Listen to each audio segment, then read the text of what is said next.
1 मई रात के 8 बजे एक बेटे ने अपने पिता को कॉल लगाया और कांपती आवाज में कहा, पापा ये मेरा आखिरी कॉल है, अब मैं और जीना नहीं चाहता। उस बेटे का नाम अमन वर्मा था, जो दिल्ली के कड़कड़डूमा कोर्ट में जज था। उनकी पत्नी भी सिविल ऑफिसर है और साली आईएएस है, जो जम्मू में पोस्टेड है।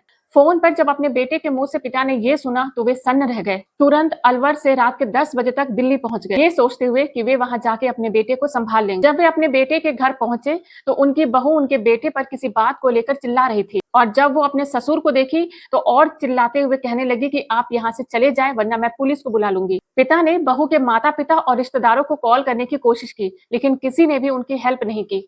पिता ने बताया कि बेटा बहुत रो रहा था और बहू उस पर चिल्ला रही थी। फिर दोनों अलग अलग कमरे में चले गए। कुछ समय बाद जब अमन पिता को नहीं दिखा तो पिता उसे यहाँ वहां ढूंढने लगे। अमन के नहीं मिलने पर उसने अमन के मोबाइल पर कॉल किया और घंटी बाथरूम से बज रही थी। दरवाजा अंदर से लॉक था और जब तोड़ा गया तो अमन अपनी पत्नी के दुपट्टे से ही फांसी लगाकर खुद की जान ले ली थी। इस घटना के समय अमन की पत्नी और साली वहीं मौजूद थी, लेकिन बाद में अमन की पत्नी अपने दोनों बच्चों को लेकर वहां से चली जाती है।